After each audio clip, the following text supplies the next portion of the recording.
지금으로부터 2500년 전이라면 고구려, 백제, 신라 이 삼국이 성립되기 전입니다.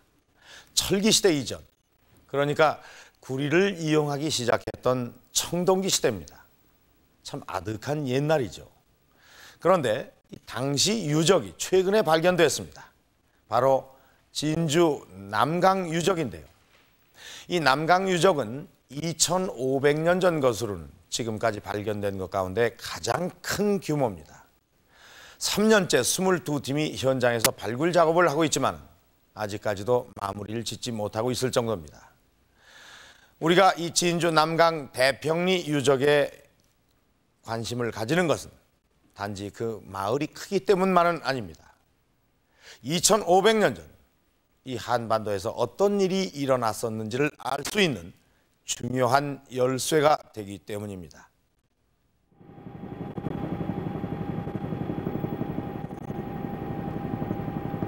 남강댐 수몰 예정지인 진주 남강 상류. 댐 공사를 하기 위해 땅을 파내려가자 이곳에서 2500여 년 전의 유적이 거대한 모습을 드러냈다.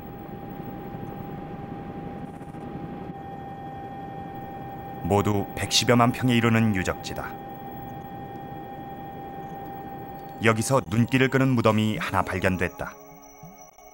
무덤은 덮개돌을 얹은 석관묘였다.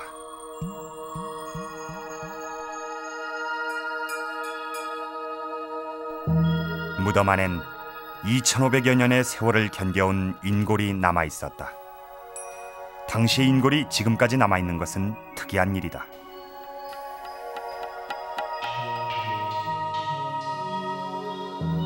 몸통과 목. 그런데 인골엔 유독 머리 부분만이 없다. 인골의 머리 부분은 어떻게 된 것일까?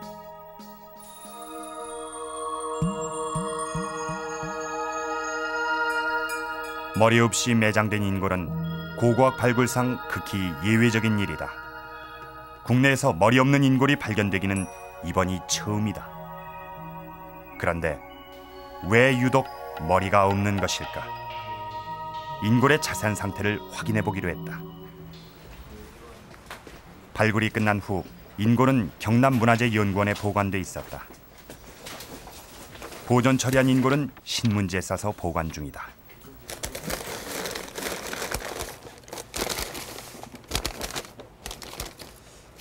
이것이 저희들이 이번에 수습한 인골의 일부가 되겠습니다. 전체적으로 인골의 상태는 대단히 불량하지만 저희들은 이 인골이 두개골이 없는 그런 아주 특이한 경우의 인골로 저희들이 확인을 하였습니다. 그래서 이것은 지금 대퇴골의 일부인데 대퇴골은 여기 보시다시피 이 부분입니다. 이렇게 지금 석각 부분이 나와 있는데 요 끝에 바로 이 지금 목뼈 부분이 딱 걸려 있습니다. 목뼈 다음에 인골이 더 나와야 되는데, 이 두개골이 더 나와야 되는데 두개골이 있을 공간이 없었습니다. 처음에는.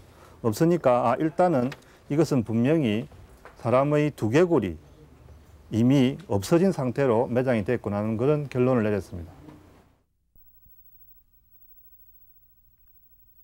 인골은 머리 부분을 제외하고는 각각의 부위가 명확하다. 여기가 목 부분입니다. 목 부분이고 여기가 이제 오른쪽 팔인데 오른쪽 팔을 갖다 굽혀서 배 위에 놓은 상태입니다. 왼쪽 팔, 여기가 다리 부분이 되겠습니다. 보시다시피 여기에는 더 이상 있어야 될 두개골이 보이지 않고 있습니다. 저희들이 혹시 이 인골의 두개골이 이렇게 세워져서 매장되지 않았을까라고 생각을 해봤는데 그것은 남아있는 인골의 상태를 보면은 오히려 더 단단한 치아가 같이 남아 있으면은 두개골도 있었다고 생각할 수가 있는데 여기에는 치아가 없는 것으로 봐서 이 인골은 분명히 두개골이 없는 채로 매장된 것이 틀림없습니다. 산성토양인 우리나라는 1000년이 넘는 인골이 온전히 보존된 경우가 극히 드물다. 그러나 인골이 흙이 됐다 해도 치아가 남는 일은 종종 있다. 치아는 사람 몸에서 가장 늦게 부식하기 때문이다. 저희들 다른 석관묘에도 확인을 했습니다만은 치아만 남아있는 경우가 굉장히 많이 나타납니다. 아주 부스러기 편과 더불어서 큰 아주 단단한 치아들이 그 자리에서 나타납니다. 그러나 치아가 발견되지 않은 것은 물론이고 무덤의 크기도 머리 부분에 여유 공간이 없었다. 이 인골은 매장 당시부터 머리가 없이 묻힌 것이다.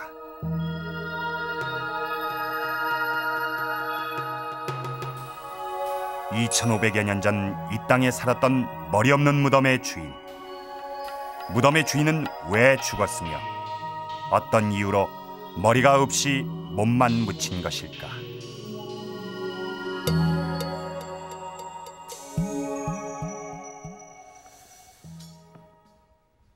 머리가 없는 2500년 전의 인골이 우리나라에서 발견되기는 이번이 처음입니다.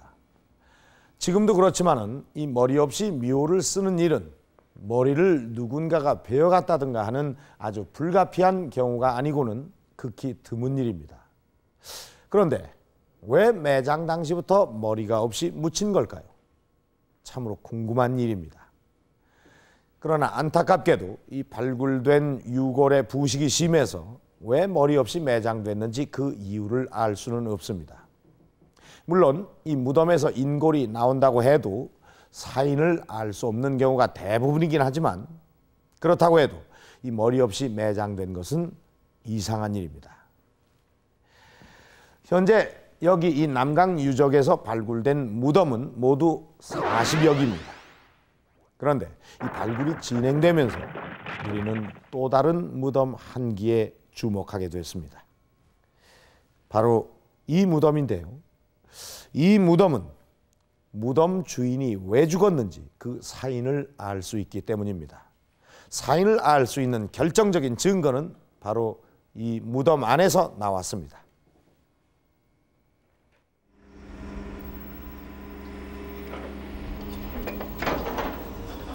(3년째) 유적 조사가 한창인 진주 남강 태평리는 발굴에 활기를 띠고 있다.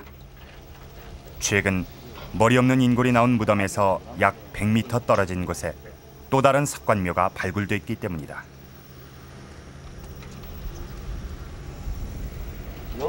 무덤을 조심스럽게 파들어가기 시작했다. 그러나 이 무덤에선 인골이 발견되지 않았다. 이미 인골은 흙이 돼버렸다. 무덤 속에 있던 흙을 떠내 조사해보기로 했다.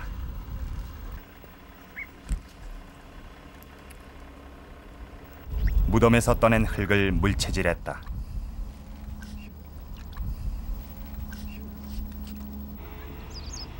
한참을 물채질한 끝에 손에 뭔가 감촉이 느껴졌다.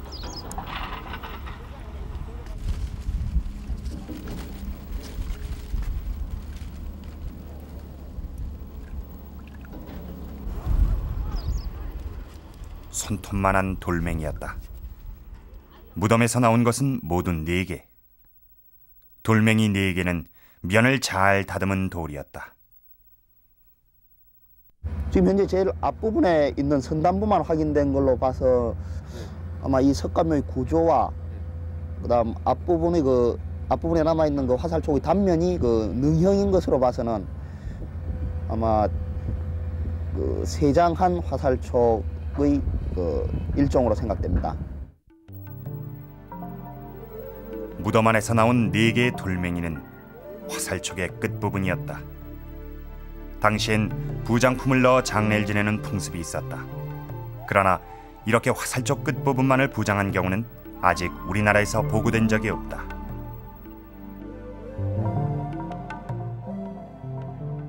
지금 일반적으로 그 석관 내에 부장되는 화살촉은 거의 완형입니다.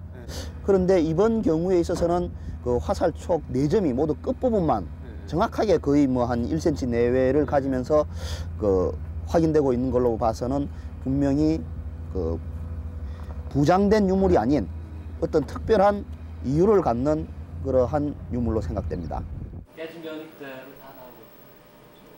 부장품이 아니라면 왜 화살촉의 끝부분이 무덤 안에 있었던 것일까?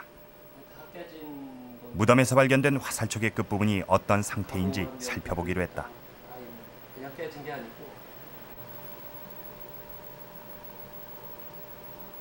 현미경 촬영 결과 화살촉의 끝부분은 강한 충격에 의해 나머지 몸통 부분과 절단된 것으로 밝혀졌다.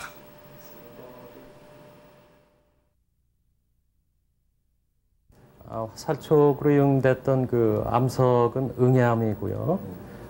부러진 단면을 봤을 때 부식이나 마모에 의해서 그런 게 아니라 파악에 의해서 만들어진 면 같습니다.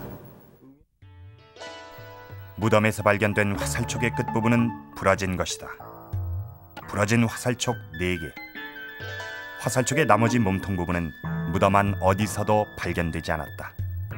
게다가 부러진 화살촉이 발견된 위치도 의문스럽다. 발견 당시 4개의 화살촉은 무덤 안 여기저기 흩어져 있었기 때문이다. 예, 일반적으로 부장품으로 생각되는 석촉들의 매장의 경우에는 석관 내에서 피장자의 머리 부위나 또는 발치 쪽에 가지런한 상태로 이렇게 놓여지는 경우가 일반적입니다. 그러나 이것처럼 석촉의 선단부만이 출토되는 예는 국내에서도 굉장히 드문 예고 어떠한 형태를 갖춘 부장된 유물로 보기는 어렵습니다.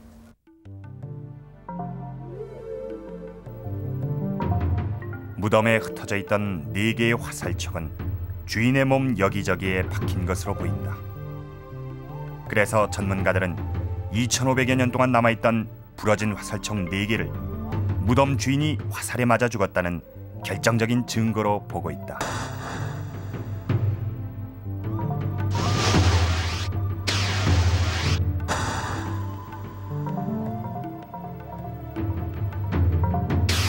아마 피장자의 사인을 알 수 있는 가장 중요한 단서가 아닌가 하고 생각됩니다.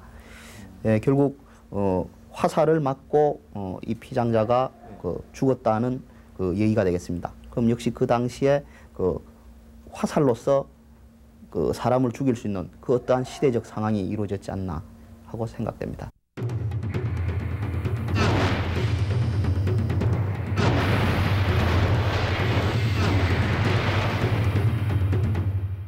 이 무덤의 주인은 이 날카로운 돌촉이 달린 화살을 맞고 목숨을 잃었습니다. 그것도 온몸에 화살을 4대나 맞는 처참한 죽음이었습니다. 그런데 이런 무덤이 하나가 아닙니다. 이 발굴이 진행되면서 무기에 맞아 목숨을 잃은 것으로 보이는 무덤이 계속 나타나고 있습니다. 이 현장 발굴을 하고 있는 전문가들조차 유례가 없는 이 발굴 결과에 놀랍니다. 도대체 2,500년 전 진주 남강에서 무슨 일이 있었길래 이 무덤의 주인들이 무기에 맞아 죽은 것일까요? 이 의문의 열쇠는 무덤에서 그리 멀지 않은 곳에 있었습니다. 당시 남강가에서 일어났던 사건을 알 수 있는 결정적인 증거는 마을 안에 있습니다.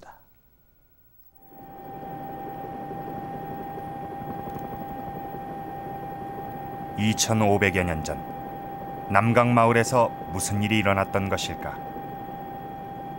당시에도 이곳은 드넓은 평지였다. 여기서 현재 발굴된 집자리만 해도 90여 채 이른다.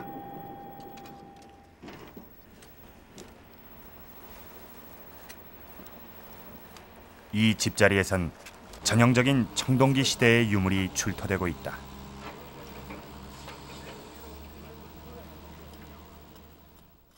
붉은 토기도 그중 하나다. 2,500여 년 전 청동기인들이 이 땅에 살았음을 말해주는 유물이다.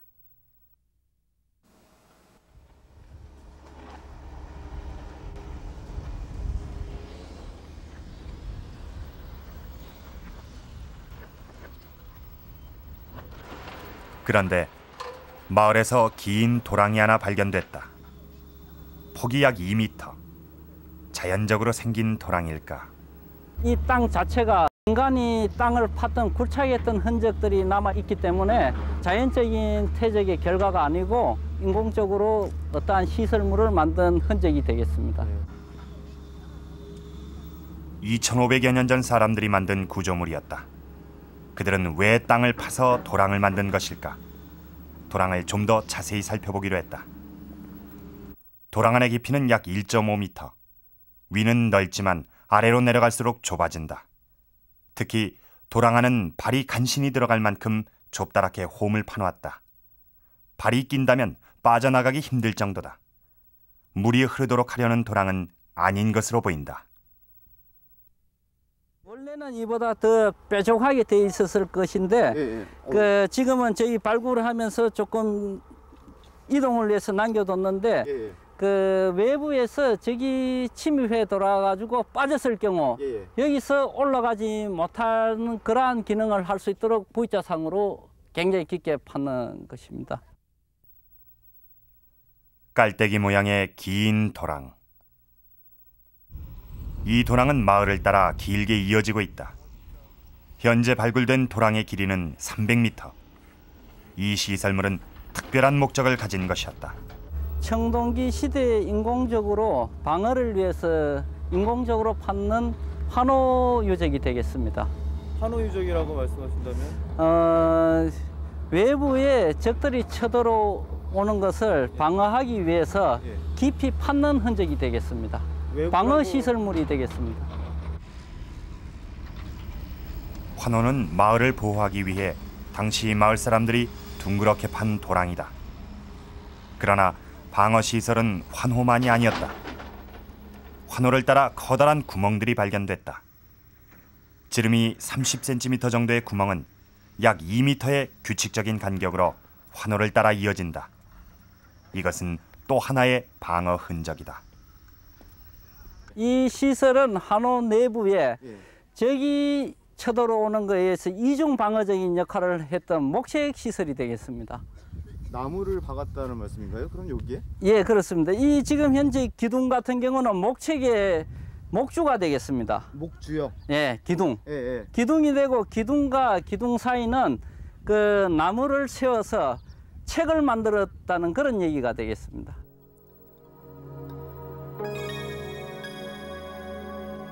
이 구멍은 굵은 통나무를 세웠던 흔적이다. 통나무 사이에 나무나 판자를 대고 나무 울타리를 친 것이다. 도랑을 파는 것만으론 부족해서 다시 나무 울타리를 세운 이중의 방어치기. 남강마을 사람들은 일종의 성을 쌓은 것이다. 그 환호가 1차 방어 시설이 되면은 이 목책은 환호를 뛰어넘은 적들을 방어할 수 있는 2차 방어 시설로서 이 두 개가 한꺼번에 세워짐으로 인해 가지고 강력한 방어책이 되겠죠. 적이 마을 안으로 건너오지 못하도록 깊이 150cm의 도랑을 파고 환호를 따라 나무 담장인 목책을 세웠다.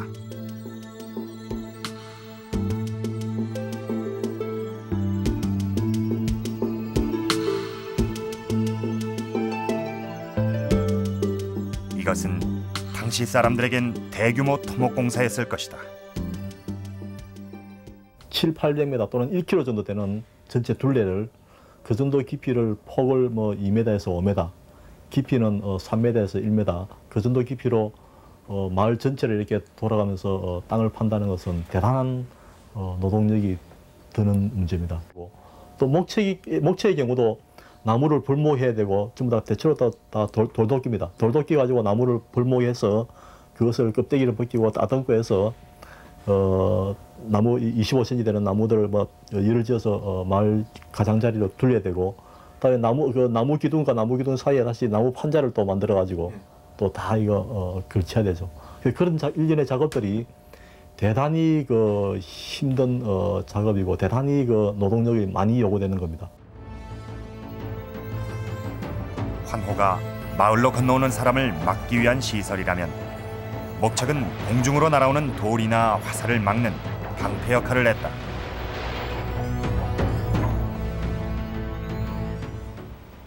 그런데 마을을 발굴하면서 또 다른 환호가 마을 한가운데서 발견됐다. 이번엔 약 3m 간격으로 도랑을 2개나 판 2줄 환호였다. 2개의 시설을 함으로써 훨씬 더 큰 효과를 노렸겠죠. 여기에 지나온 사람들은 다시 빠지게 되겠죠. 마을 외곽의 환호와 목책, 그리고 마을 중심에 있는 또 다른 두 줄 환호와 목책. 남강마을 사람들은 겹겹이 철통 같은 방어 체계를 갖추었던 것이다. 3년여에 걸친 발굴에도 불구하고 2500여 년 전 진주 남강마을은 아직 전모를 드러내지 않고 있다. 현재까지 발굴된 것은 마을 외곽에 있는 외줄 환호와 목책, 마을 안쪽에 있는 두 줄 환호의 일부다. 그러나 환호와 목책이 제작될 당시에는 이런 모습이 아니었다. 지난 6월 30일 발굴팀들이 한자리에 모였다. 지금까지의 발굴 결과를 토대로 환호와 목책의 원래 범위를 가늠해보기 위해서였다. 이 자리에서 발굴팀은 모두 환호의 범위에 의견의 일치를 보았다. 발굴구역 외곽으로 돌아가지고 이쪽으로 해가지고 그 경문형 발굴 지역으로 돌아 나오고 있습니다. 그 이유는 단면 형태나 그 내부 그 유물 출도 양상이나 그리고 이 환호 내적으로 나오는 목청들이 이쪽 강에도 계속 돌아가고 있거든요. 그래서 그게 뭐 같은 환호라고 봐도 무방하다고 생각합니다. 2500여 년 전 환호와 목책은 지금 발굴된 것을 하나로 이은 형태, 마을 전체를 감싸는 모양이었다. 덕분에 마을은 외부의 침략으로부터 완벽하진 않지만 어느 정도 안전할 수 있었을 것이다. 2500여 년 전 이 마을에 살았던 사람들에게 환호와 목책 같은 방어 시설은 절박한 선택이었다. 환호로 둘러싸인 그 마을이라는 것은 어떤 뭐 1차적으로는 우리 어떤 공동체를 다른 공동체와 구분해주는 어떤 그런 1차적인 측면이 있었을 것이고, 거기에 나아가서 그런 공동체적인 유대관계가 더 발전을 한달까요? 더 어떤 유대관계가 더 심화되고, 이런 가운데서 어떤 다른 집단 간의 어떤 갈등이라든지 이런 거를 더 효율적으로 이렇게 해소시키면서 자기 자신의 어떤 공동체를 보호해 나갈 수 있는 그런 기능으로 환호 목책들이 있는 그런 마을이 생겨났다는 그런 쪽에 해석을 할 수 있을 것 같습니다. 도랑을 판 환호와 목책으로 둘러쳐진 마을이었다. 이 말은 그들이 살던 당시 이 마을에서 항상 적과 대치하는 전쟁이 자주 일어났다는 명백한 증거입니다. 여기 살던 사람들은 이 환호를 파고 목책을 세우고, 그것도 모자라서 이 마을의 심장부에다가 다시 두 줄로 환호를 팠습니다. 그들 나름대로는 이중삼중의 철통 같은 방어를 했던 것입니다. 이것은 이 마을의 상황이 계속해서 방어를 하지 않고서는 안심할 수가 없는 이 극도의 긴장 상태였다는 것을 의미합니다. 그런데 왜 전쟁이 일어났을까요? 이 대부분 전쟁이 그렇듯이 넓은 영토를 확보하려는 영토 싸움일까요? 애써 담장을 높이 쌓고 울타리를 치는 사람은 분명히 지켜야 할 무언가가 있기 때문입니다. 환호 목책을 세운 이 마을에도 분명히 외부의 다른 집단이 탐낼 만한 것이 있었습니다.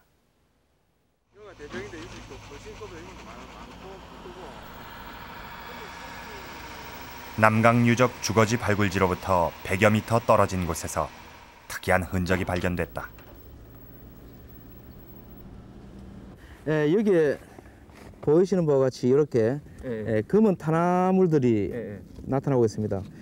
그래서 이것을 저희들이 이렇게 강가에서 물채질을 해본 결과 조라든지 수수와 같은 그런 곡물들이 검출되었고, 특히 특이한 것은 이 시대의 그 보리 탄화맥이 검출됐기 때문에 보리 농업이 이 시대까지 올라갈 수 있다는 것을 이번 조사를 통해서 확인할 수 있었습니다.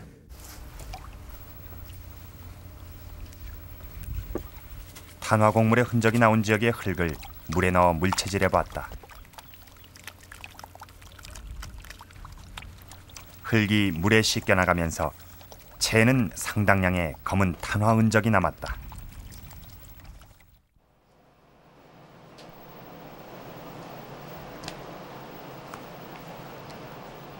어떤 곡물인지 미세 촬영해 봤다.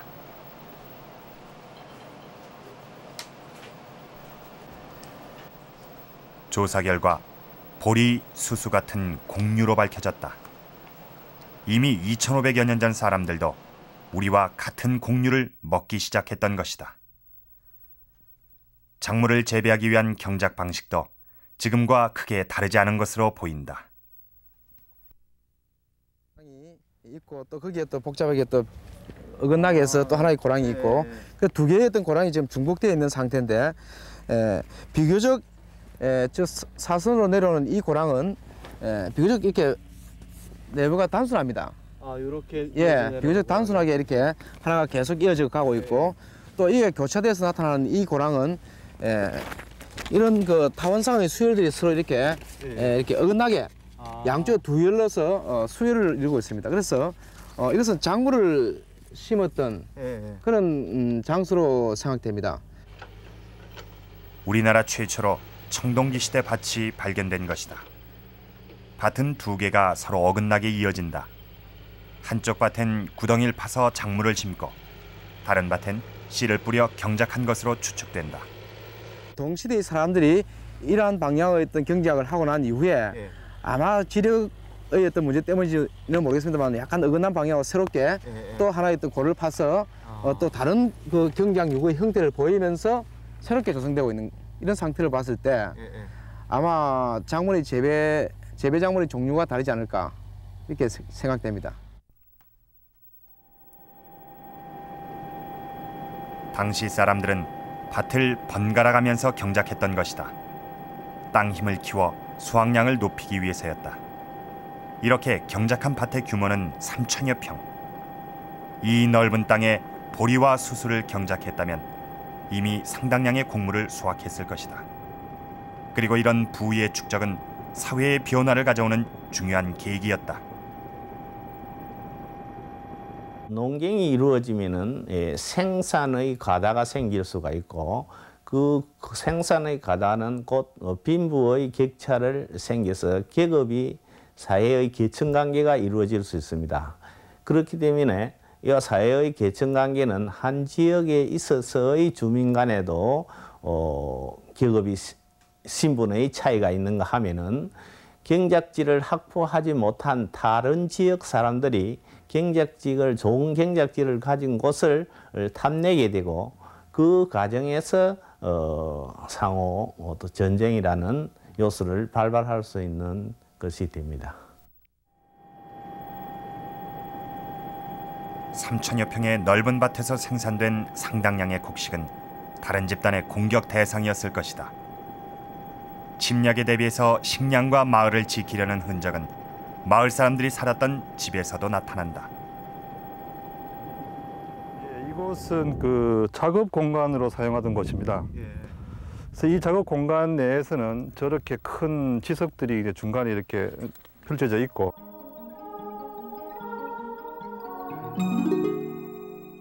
곳곳에 흩어져 있는 토기들 사이에 크고 작은 돌이 집안 여기저기 놓여 있다. 석기를 만드는 데 쓰는 일종의 숫돌인 지석과 만들다만 석기가 발굴됐다. 이것이 지금 현재 남아있는 반제품입니다. 만들다가 만 거죠. 어떤 반제품? 이 화살촉을 만들다가 만 겁니다. 여기에 이제 일부 경부 부분이 있는데 이 부분이 갑니다. 이렇게 갈죠. 갈아서 자기 모양을 만들어 가다가 맨 마지막 단계에 오면은 이것으로서 여기에서 이제 약간의 물을 적신 다음에 최후의 공정을 이제 만드는 겁니다. 처음에 이런 형태의 이제 돌을 석재를 만들어 구해서 갈아서 가공을 한 다음에 최종적으로는 이러한 형태의 석촉을 만들게 되는 겁니다. 당시 마을 사람들은 전문적으로 석기를 제작하는 공방을 만들었다. 그리고 여기서 돌로 만든 무기는 전쟁에 대비하기 위한 것이었다. 당시 사람들이 아마도 그 공간을 분할했었습니다. 여기서 여기까지는 집자리, 여기서 여기까지는 이제 그 작업 공간, 이어서 그 이제 묘역이 설치되는 그런 공간을 가지고 있었던 것 같습니다.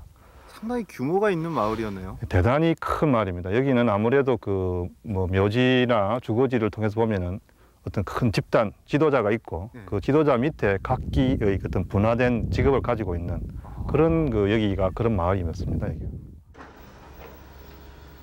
지도자를 중심으로 분화된 직업을 가진 사람들이 모여 살던 남강마을. 여기서 옥을 가공했던 흔적이 발견됐다. 집터에서 나온 옥 부스러기와 가공하다 부서진 옥 조각이 그것이다.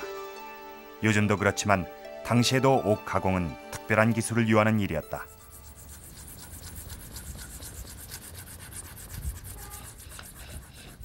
옥은 농기구나 무기 같은 필수품이 아니라 장식품이다. 게다가 옥 원석을 가공해서 옥 하나에 구멍을 뚫는 데 한나절이 걸릴 만큼 옥 가공은 고도의 기술과 시간을 요한다.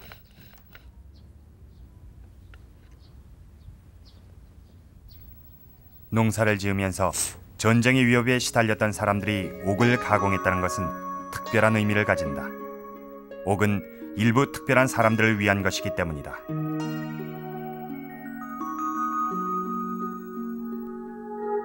정동시대의 분모유적에서 나타나는 옥은 그 피장자의 그 신분, 사회계층 관계를 규명할 수 있는 중요한 자료 중의 하나라고 생각합니다. 따라서 옥을 치장한 사람, 이런 피장자의 경우에는 당시 정동기 시대에 있어서 상당한 위치에 있는 신분자라고 이렇게 생각이 됩니다. 남강마을의 배치는 그들 나름의 도시계획이 적용된 것으로 보인다. 한쪽에선 옥 제작소, 그리고 다른 한쪽에선 일반 토기를 만들었다.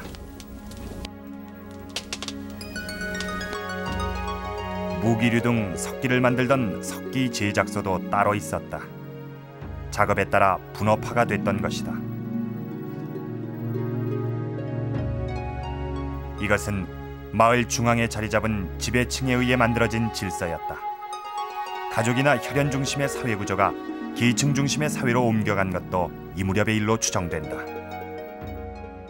그 전에 보이던 혈연적인 이런 유대 관계를 볼 수 있던 지배 구조 배치가 이제 지역 공동체의 하나로서 집들이 어떤 두세 개 단위로 이렇게 모여져 있는 것이 아니고 거의 다 분산되어 있습니다. 그래서 그런 형태는 막 혈연적인 이런 어떤 유대 관계가 이제 붕괴되는데, 그 붕괴되는 것은 물론 그 마을 전체를 뭐랄까 지배한다 할까요? 좀 조절하는 그 우두머리 수장이랄까요? 뭐 그런 지도자가 있어가지고 그 사람들이 혈연보다는 어떤 지역 공동 전체의 어떤 뭐랄까요? 어떤 구조적인 관계를 더 중요시하게 되는 그런 변화도 일어나고 있습니다. 그래서 그런 것들이 결국은 뭔가 사회의 어떤 큰 변화를 이야기하고 있습니다만은 저는 그것이 어떤 전쟁과 같은 어떤 위기 상황 때문에 어떤 그런 지역 공동체의 어떤 그런 구조로 일시 나타나는 것이 아닌가, 그렇게 생각하고 있습니다.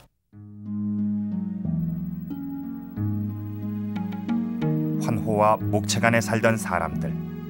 그들은 지배층의 통솔력 아래 있었고 환호와 목책도 이런 마을의 질서 속에서 만들어졌을 것이다. 당시 남강가에 살던 일반인의 집은 어떤 모습이었을까?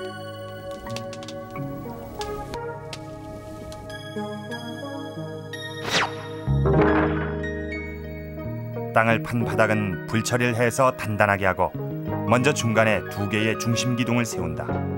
그런 다음 이 기둥을 중심으로 보조 기둥을 세워 집을 지탱하게 했다.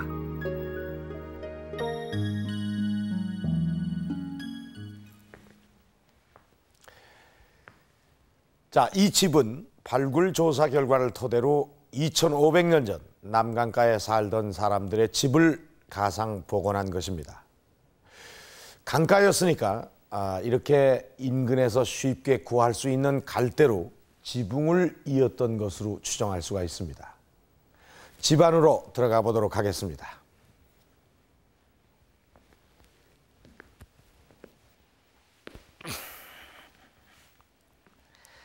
이 땅을 파서 집을 지었군요. 이 무릎 깊이 정도의 땅을 파들어갔는데 요즘으로 말하자면 반지하 주택인 셈입니다. 이 발굴된 집터의 바닥은 아주 딱딱한데요. 습기가 차지 않도록 이 바닥을 불처리를 했기 때문이라고 합니다. 그리고 이쪽에는 이 토기들이 이렇게 놓여 있는데 이것은 발굴 당시의 모습을 그대로 배치를 한 것입니다. 이 토기는 요즘에 솥이나 또는 식기 용도로 쓰였지만은 곡식을 저장하는 그릇이기도 합니다. 그러니까 여기가 요즘의 부엌인 셈입니다. 자, 그리고 저쪽에 보면 이 커다란 돌들이 놓여 있는데 아마 여기가 작업 공간인 것 같습니다. 그리고 여기 보면 작은 돌들이 흩어져 있습니다. 이 돌에서 무슨 색이 나는데 이 옥입니다. 그러니까 이 전혀 가공이 되지 않은 이 옥 원석입니다. 그리고 이 돌은 원석을 가공을 하려던 것 같은데 이 바닥이 좀 거친데요. 그러니까 이 옥을 이 돌에다 이렇게 문질러서 아마 그 모양을 만들었던 것 같습니다. 저쪽에 보면 이쪽 것보다는 그 면이 좀 약간 부드러운 것 같습니다. 그러니까 이쪽에선 1차적으로 모양을 다듬고 여기서 2차적으로 이 부분적인 그런 세공을 한 것 같습니다. 그리고 이 집 가운데에는 이 구덩이가 있는데 이 깊이를 보니까 이 다리를 안에 넣고 앉으면 아주 적당할 것 같습니다. 한번 앉아볼까요?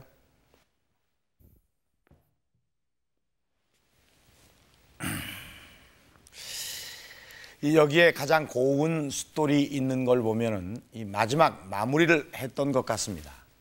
이 좁은 공간이지만은 용도에 따라서 일하는 구역이 아주 잘 나누어져 있습니다. 만약 여러분이 혼자서 어떤 작업을 한다고 생각을 해 보십시오. 이렇게 여기저기 자리를 옮겨 다니면서 일을 하시겠습니까? 아마 그럴 리가 없습니다. 혼자서 하는 일이라면 아마 한 곳에서 모든 일을 다 끝낼 겁니다. 그런데 이 집은 돌 하나를 다듬는데도 작업 순서에 따라서 분명하게 공간을 나누고 있습니다. 그렇다면 적어도 3사람이 분업해서 일을 한 것이라는 추측을 할 수가 있습니다.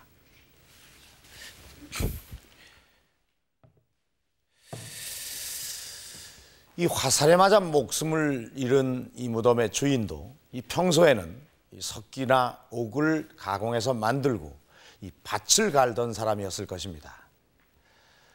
그리고 전쟁이 일어나면 나가서 이 밭이나 마을을 지키는 이 전사였다는 추측이 가능합니다. 그리고 이런 일은 이 무덤의 주인뿐만 아니라 이 마을에 살았던 대부분의 사람들이 살아가는 생활 방식이었던 것입니다. 그런데 불행하게도 이 무덤의 주인은 이 전쟁의 와중에 목숨을 잃었던 것 같습니다. 이 목숨을 앗아간 그 원인은 화살촉이었습니다.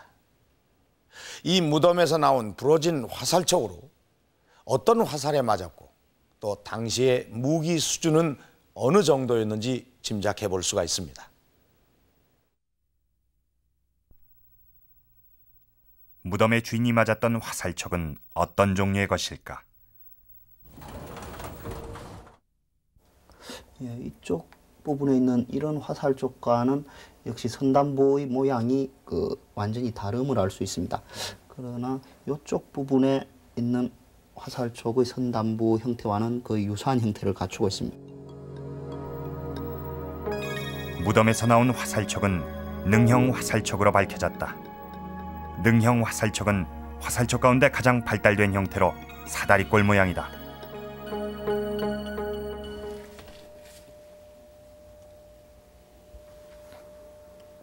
이 두 화살촉을 비교해보면 일단 형태상으로 보아서도 크게 다름을 알 수 있습니다. 그리고 이와 같은 화살촉은 그 앞단계에 유행했던 이런 단면 편육각형, 굉장히 얇네요. 예, 여기 옆에서 볼 경우에는 이렇게 단면이 편육각형의 형태를 가지고 있음을 알 수 있습니다.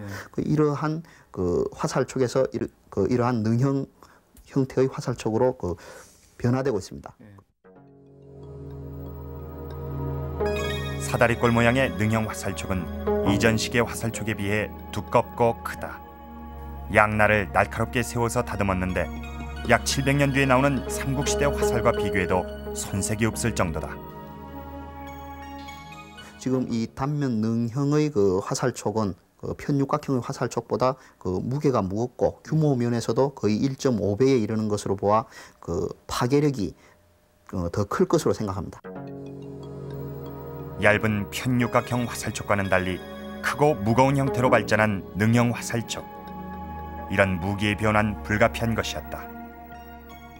청동기 시대 중기 되면 이제 무거운 화살촉이 나타나는데 앞시기에 가벼운 화살촉보다는 뭔가 좀 뭐랄까요, 좀 강력한 어떤 그 파괴력이랄까요, 그러한 것을 요구하는 어떤 그 상황이 있었다고 생각됩니다. 그것이 저는 좀 더 큰 동물들을 잡기 위한 그런 어떤 도구라기보다는 아마 그 사람에게 좀 더 많은 충격을 피해를 줄 수 있는 전쟁과 관계되는 그런 부분도 아마 좀 일부 포함되어 있지 않겠는가. 지금 이렇게 결이 이렇게 있고. 당시 사람들이 어떻게 돌로 화살촉을 만들었는지 실제 제작해 보기로 했다. 먼저 산에서 화살촉을 만들 만한 돌을 찾아봤다. 그렇죠. 옛날 어른들이요, 우리보다 더 머리를 많이 쓰시고, 예를 들어서 화살촉 하나를 만드는데 이렇게 큰 돌을 갖다가 뭐 칼을 넣어서 화살촉 가르는 걸 만들고 있겠어요. 말도 안 되는 소리죠. 이미 이렇게 화살촉으로서 쓸 수 있는 이런 얇은 돌이 이미 있다, 그런 얘기입니다, 이것이.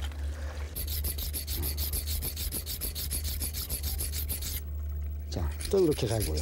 이게 숫돌로 가는 것처럼 이렇게. 아무 돌이나 무기를 만드는 데 사용된 것은 아니었다. 만들려는 무기의 종류에 따라 단단한 돌을 고른 뒤 모양을 잡기 쉬운 것을 선택했을 것이다. 보이죠? 화살촉은 결대로 쪼개지는 돌을 얇게 깨뜨린 다음 숫돌에 가한다.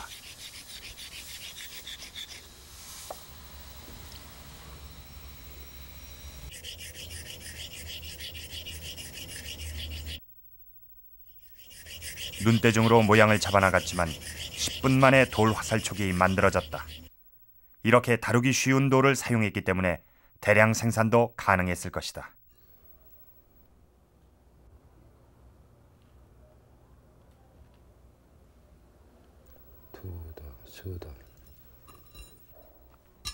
화살촉의 무게에 따라 화살의 무게도 결정된다.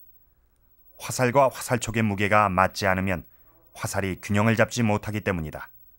그래서 화살은 화살촉보다 4배 정도 무거워야 한다.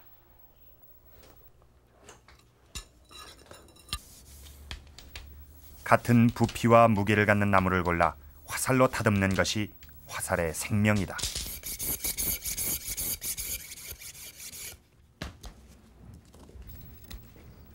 그런 다음 화살촉을 넣을 부분을 잘라내고 돌 화살촉을 끼운다.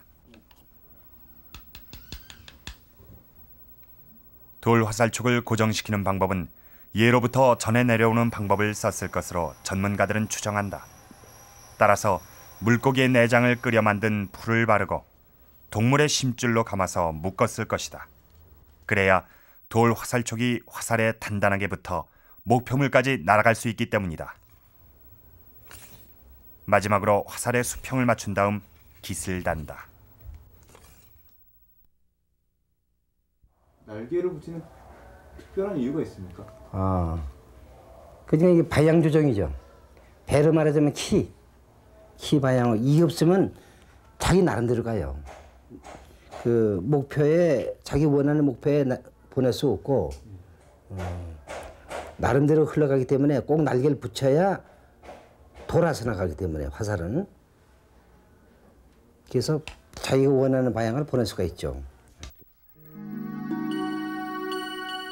돌 화살촉을 박은 화살은 전쟁에서 유용한 무기였을 것이다. 전쟁이 빈번해지면서 무기는 모양보다 이렇게 성능에 치중하게 된다. 화살촉도 마찬가지였다. 청동기 시대 전기에는 화살촉을 꼽는 그 자루 부분이 2단으로 돼가지고 굉장히 좀 구조적으로 복잡합니다. 그거 만들 때 잘못해서 실패를 하면은 다시 또 만들어야 됩니다. 그러니까 대단히 좀 까다롭죠. 그런데 이 청동기 시대 중기가 되면은 자루 부분이 하나로 그냥 미끈하게 되어 있어가지고 훨씬 더 제작하는 데 있어서 성공률이 제작 성공률이 높고 그로 인해서 훨씬 더 어떤 그 노동력이 단축이 되고 대신에 이제 이 자료를 꼽는 그 기능은 발달해야겠죠. 그러니까 그 구조적으로 좀 부족한 부분을 단순하게 하면서 그 삽입하는 그런 기능은 뭐 좀 더 단단하게 길러박을 수 있는 그런 방법이 아마 강구됐을 겁니다. 기술적으로 아마 그 형태를 단순화시키고 기술적으로 보완하는 그런 형태가 청동기 시대 중기에 나타나는 무기의 어떤 그 양상이라고 저는 생각합니다. 당시 희귀한 재료였던 청동이 무기에 주로 사용됐던 것만 봐도 무기가 얼마나 중요했는지 알 수 있다. 일반적인 무기는 돌도끼나 성능이 강화된 화살이었을 것이다. 각종 무기가 발달하기 시작하는 청동기 시대. 당시 무기가 발달했다는 것은 전쟁이 지속적으로 있었다는 것을 의미한다. 바로 이렇게 생긴 화살에 맞아 이 무덤의 주인은 목숨을 잃었습니다. 이 화살촉 끝이 이 돌로 만든 것이라고 하기에는 아주 날카롭습니다. 이 묵직한 게 이 날아오는 화살에 맞았다면 이 목숨을 부지하기가 어려울 것 같습니다. 이 화살로 공격한 상대는 누구였을까요? 아직 발굴이 진행 중이어서 짐작하긴 어렵습니다. 그런데 이 전쟁이 구체적으로 어떻게 일어났는지 확실히 알 수 있는 그런 증거가 있는 곳이 있습니다. 남강 마을처럼 목책이 있고 그 목책 안의 마을에서 이 쌀과 같은 곡식류가 대량으로 발견이 됐던 부여 송국리입니다.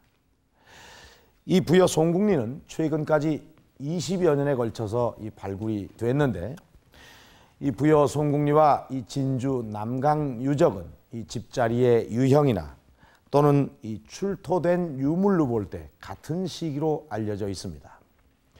자, 이것은 이 부여 송국리에서 발견된 집터입니다. 여기저기 물건이 흩어져 있는데 이 집이 불에 타서 이 기둥과 석가래가 그대로 내려앉아 버렸습니다. 이 전문가들은 이런 흔적이 바로 전쟁 때문에 생긴 것이라고 합니다. 이렇게 쑥대밭을 만들어버린 이 송국리의 전투는 어떤 상대가 서로 만나 싸웠던 걸까요?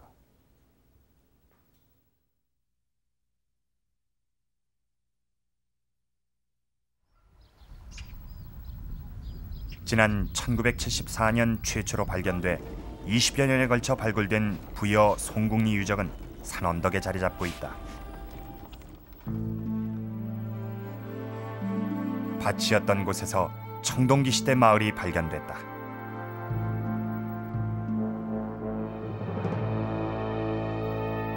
발굴 당시 마을 안은 불이 난 것으로 추정됐다. 집 자리가 네모난 모양을 띠고 있는 이 집처럼 불에 타서 지붕이 고스란히 내려앉아버린 집이 대부분이기 때문이다. 전쟁이 일어나기 전 마을은 어떤 모습이었을까?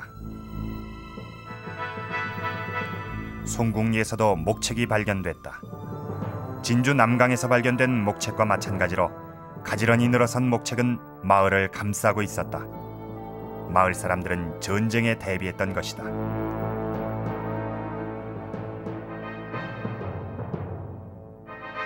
그러나 목책한 마을을 송두리째 태우는 불이 났다. 그것은 전쟁에 의한 화재였다. 송국리 유적의 경우에 목책이나 환호로 둘려져 있는 그 마을 내에 많은 방영 주거지들이 조사가 되었습니다만 그 중에 약 한 70% 이상이 다 화재에 의한 소실된 상태로 조사가 되었습니다. 그와 동시에 주위에 둘려져 있던 목책도 같이 불이 탔다는 거죠.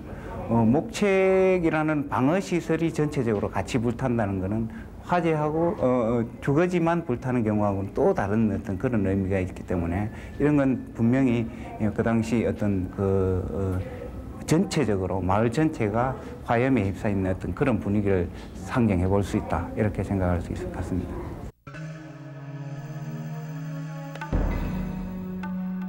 집만 탄 것이 아니었다. 마을을 지키기 위해 세웠던 목책도 불에 탔다. 집에 불이 난 것과 같은 시점에 목책도 불탄 것으로 확인됐다. 목책에 불이 난 이후 이 마을엔 큰 변화가 생긴다. 네모난 모양의 집자리가 동그란 집자리로 바뀐 것이다.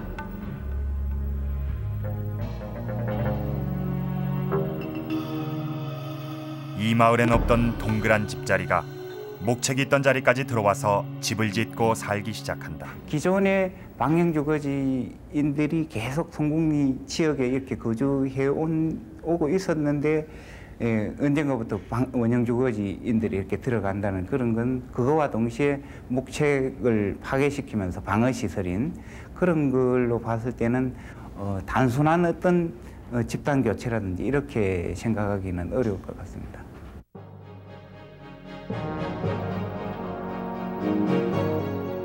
단순한 집단 교체가 아닌 전쟁으로 생긴 변화였다. 원래 네모난 집자리만 있던 마을은 목책으로 둘러쳐져 있었다. 그런데 건너편 구릉에 살던 동그란 집자리 사람들이 마을을 공격했고 마을은 순식간에 화염에 뒤덮인다.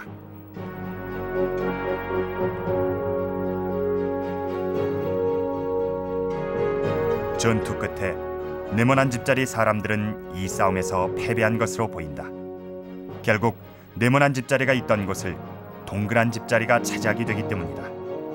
동그란 집자리 사람들의 승리였다. 그 결과 네모난 집자리는 사라지고 동그란 집자리가 송곡리 언덕을 지배하게 된다.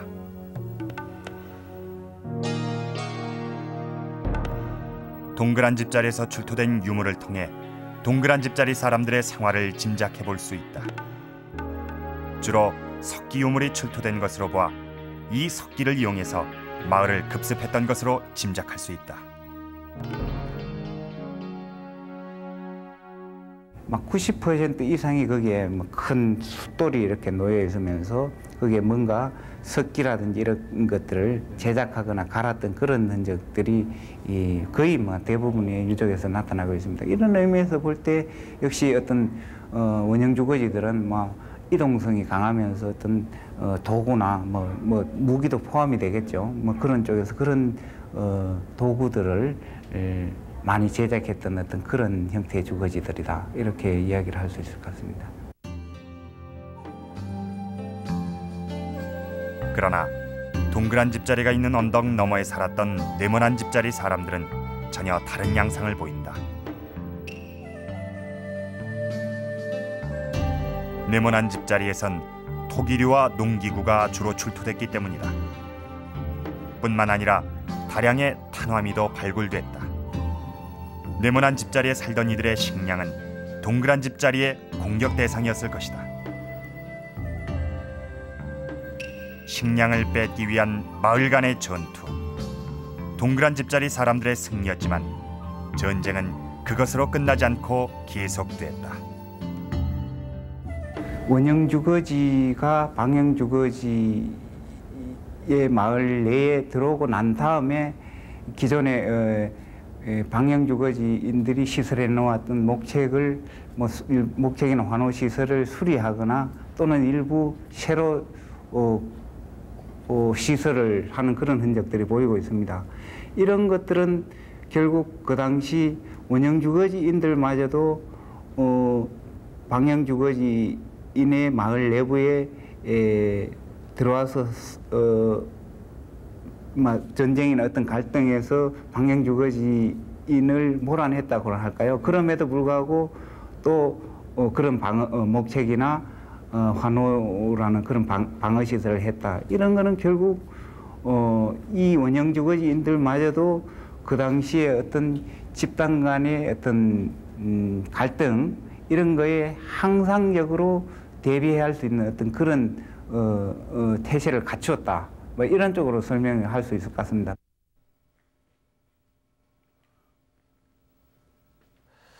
동그란 집자리와 네모난 집자리의 전투는 이렇게 동그란 집자리의 승리로 끝났습니다. 자, 이 지도는 지금으로부터 2500년 전 마을에서 환호나 목책이 발견된 지역을 표시한 것입니다. 이 강을 따라서 이 전국적으로 분포가 되어 있는데 이렇게 환호나 목책의 흔적이 전국적으로 발굴된다는 것은 당시 이 한반도 전체가 진주 남강이나 부여 송국리에서처럼 아주 치열한 전쟁을 했다는 증거입니다.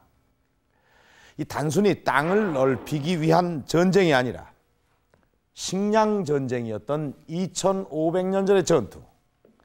전쟁 그 자체는 비극이었지만 이 시기의 전쟁은 한반도 남부에 사만이 들어서고 나아가서 삼국시대로 발전해가는 중대한 사건이었습니다. 진주 남강 대평리에서 발견된 집이나 무덤들은 2500년의 시간을 뛰어넘어서 이런 사실을 생생하게 우리에게 전하고 있습니다.